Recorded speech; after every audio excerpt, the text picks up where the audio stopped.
Welcome to today's episode of Live from the Empire. It, this is our second episode of the new show. We will be covering the breaking news from this week about the Roe versus Wade potentially being overturned, and look into the trigger laws that cover much of the country and what you could do about it. In the second half of the show, we're going to go deeper into our investigation into the energy crisis. So I hope y'all stay tuned. And please comment, like, and subscribe. I love hearing from y'all. All right. So, as we know, the Politico posted a leak a couple days ago saying that in a 40-page draft of the Supreme Court decision that Roe versus Wade would be overturned. It didn't just say, it said going back to our oldest roots dating back to before the 14th Amendment, that abortion was unconstitutional and that the right to privacy didn't exist. The way this decision is worded, and if you have the time and opportunity to read it, I really would suggest that you would, is that the right to privacy, which has been de facto guaranteed through the 14th Amendment, through the amendment about the 4th and the 8th, would no longer be viable, which means any laws regarding privacy, such as interracial marriage, contraception, marital rape, would be unconstitutional. It could also hamper free speech and free practice of religion, as well as organizing. So this has long-reaching consequences. The temptation for a lot of people, and we've seen this online, is to say that people should just move. If you live in a state where they're going to have these trigger bans that go immediately into effect, that would go even farther than the Supreme Court decision, you should just move. But for many people, that isn't possible. They have families there, they have lives, they have jobs, and it is very expensive to move to different parts of the country. For example, if you lived in Louisiana, where I do currently, in order to go to a state that would have abortion, you would have to go travel to Illinois or to New Mexico, which is hundreds and hundreds of miles away. And that is a very difficult process. And also moving to another country is the same issue. And blaming people in that area, in these areas, is really a wrong way to put it as well. Because as we've seen from decades and decades of disenfranchisement and of gerrymandering, it is very difficult for people to get voted into office that could make a substantial difference. Pro-abortion candidates, pro defending the environment candidates, pro-union candidates, all these have an uphill battle in the American South. And with the funding of education and how news sources are controlled by conglomerates and oligarchy, it's easy to see why people don't have the proper information, which is one of the reasons why this show exists. So, I'm not excusing people's behavior, because there's a lot of people who think it's okay that these laws are right. But it's definitely something to keep in mind, that not everybody in these states are supporting them. And it doesn't just affect women, trans men, non-binary people. Basically, people get pregnant. It affects everybody. And so you should be concerned about it as well. Okay, So, one of the things that we're going to look at today is the trigger ban that just passed through committee in Louisiana and is going to the House. Now, while isn't in law right now, it is easily the most comprehensive law in the country if it passes. Not only does it ban abortion, but it bans it in all instances and would charge the pregnant mothers who would get abortions with homicide. This also would cause women who had miscarriages to be and ectopic pregnancies to be charged with homicide as well. Additionally, it makes things such as IUDs and other forms of birth control illegal. Now, as you saw from our coverage on Wednesday, if you're above a certain weight limit or you have health issues, IUDs are actually one of the only birth control methods that will work. So, this is an attack on the rights of a majority of our population by any stretch of by any stretch of the imagination. It's being used to subjugate and corral people. But that's a racist statement at all. So we're going to look at some articles and research into that. All right, so this is coming from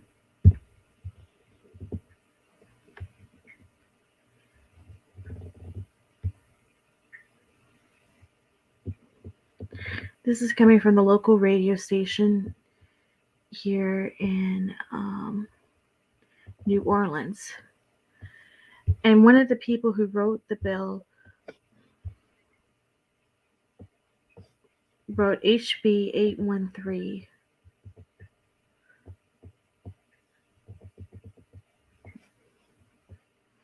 Was Representative Danny McCormick, which allows the state to disregard any federal court rulings contradicting the new law. So not only is it saying that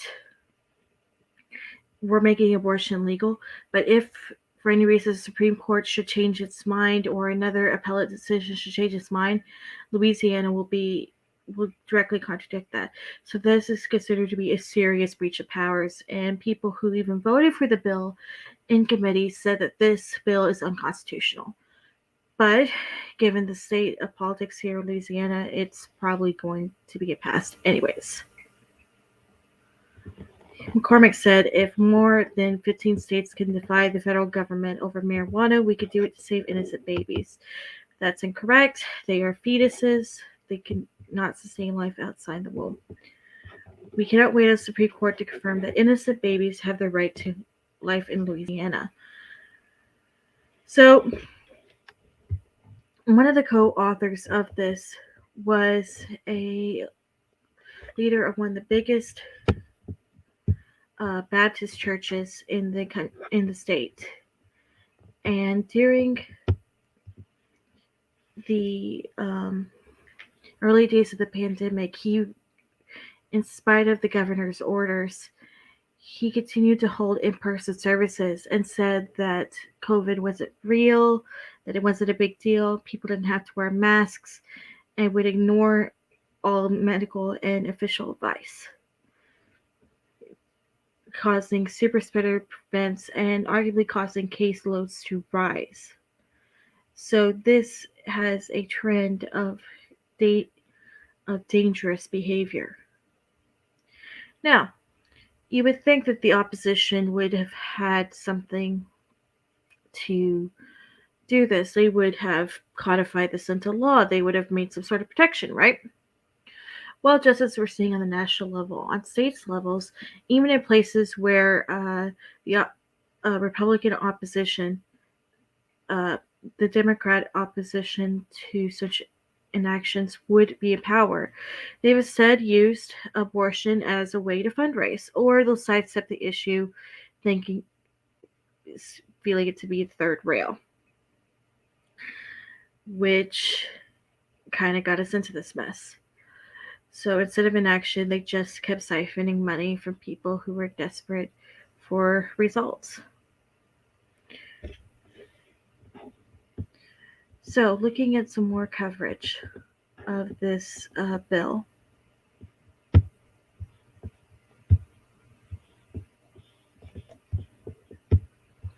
Hold on just a second. So, looking at the disparity between the bills that are currently trigger bills that are currently enacted. Right now, we have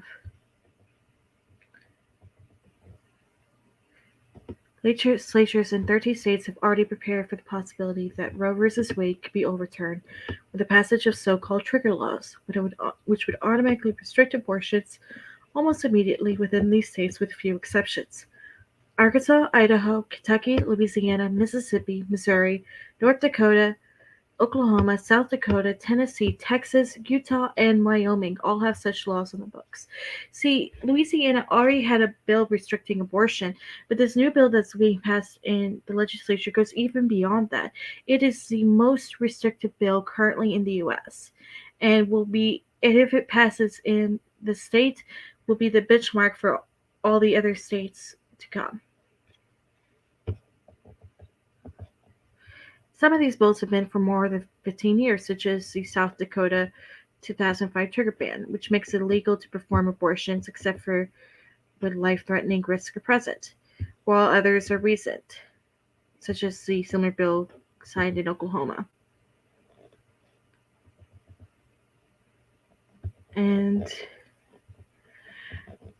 on the other hand, uh, 16 states have codified the right to abortion: California, Colorado, Connecticut, Delaware, Hawaii, Illinois, Maine, Maryland, Massachusetts, Nevada, New Jersey, New York, Oregon, Rhode Island, Vermont, and Washington, and the District of Columbia.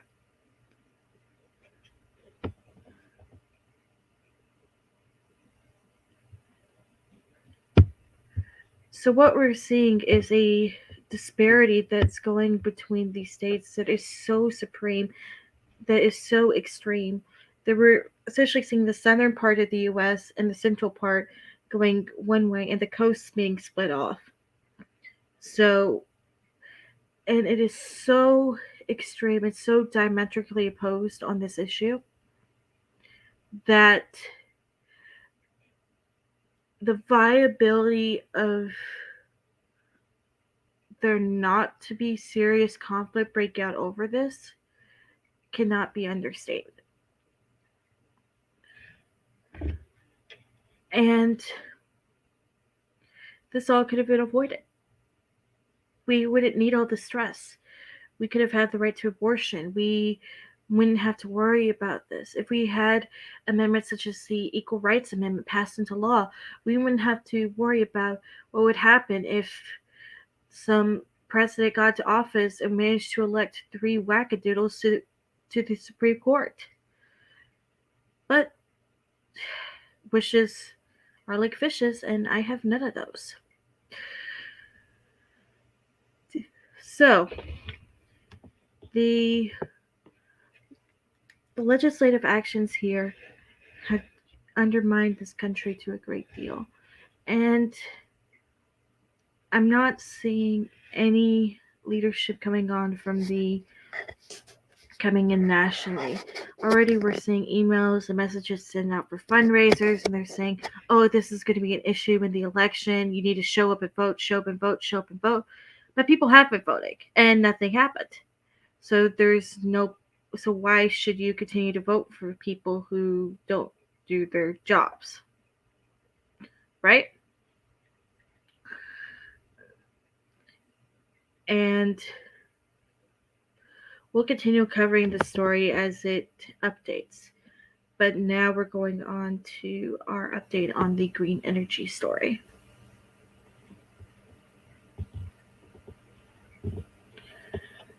So, last week we talked about how oil companies were controlling permits and controlling the patents for green energy and other things in such a way as to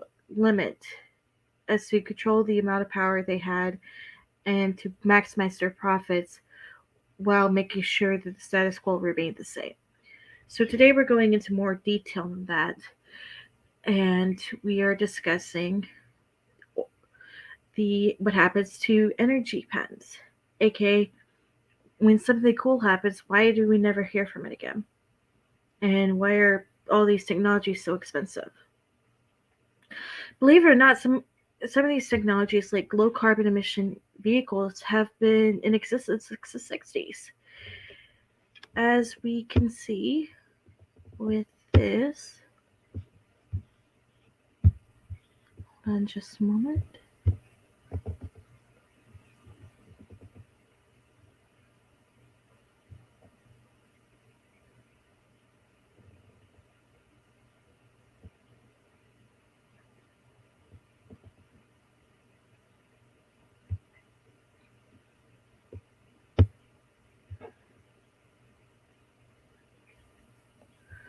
So this is an abstract from a paper by George G. Sims and Roger N. Wad of an environmental protection group. The entire paper is about 40 pages long, and we're not going to go into it. But essentially, it goes into how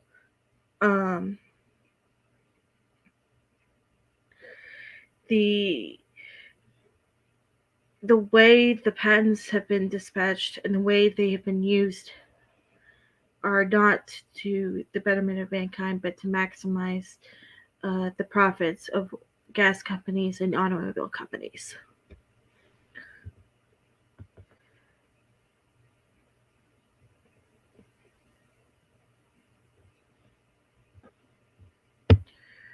So, for example, we have had the technology for low carbon emission vehicles has existed since the 60s, but we only started coming out with vehicles like this in the 90s, and even then they've been much more expensive than other vehicles. Electric vehicles were first devised in the early 1900s, but they only started making an impact about maybe 15 years ago, and markedly about 10 grand more than their competitors. Unless unless you get something that's a hybrid, which really defeats the point because in most cases you're going to run on gas anyways due to the lack of critical infrastructure. So, what we found in the investigation so far is not so much that they're stifling innovation, but more like they're making it cost prohibitive to do at a mass scale. So, the new technology like solar powered vehicles and stuff exists and is being marketed and is being used.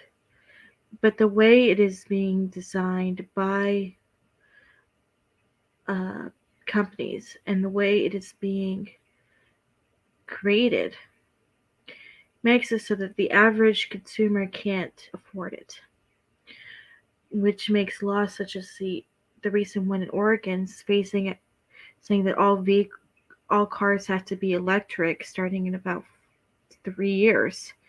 So short-sighted. It assumes that everybody will have enough in order to make one, be able to buy one. But that negates the essential premise that we've been seeing. It doesn't matter if the technology is out there if it's not affordable enough for everybody to use. This is the reason why we need to have utility companies be nationalized and why research like this should be for the common good and be able to show share to everybody, because otherwise it's made so expensive that we can scarcely dream of it.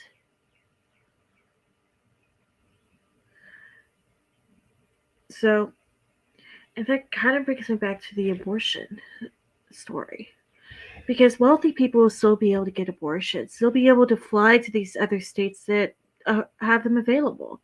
Like get a nice vacation at the same time. But people who are impoverished wouldn't be able to do so, which makes it so this is not really while this is an attack on all of those who can get pregnant, it's also an attack based on class. And just like the vehicles that we use to go to work every day, or the public transit we have to use, it is created with a purpose in mind to keep us in our places so that we do not fight back. And we have to, because we don't really have a choice in the matter anymore. We've seen from the people in Congress that that their solution is to try to raise more money and beg for more votes while doing nothing substantial, citing that the senator or the parliamentarian or some unknown reason, some rotating villain, is the reason why they can't make any lasting change.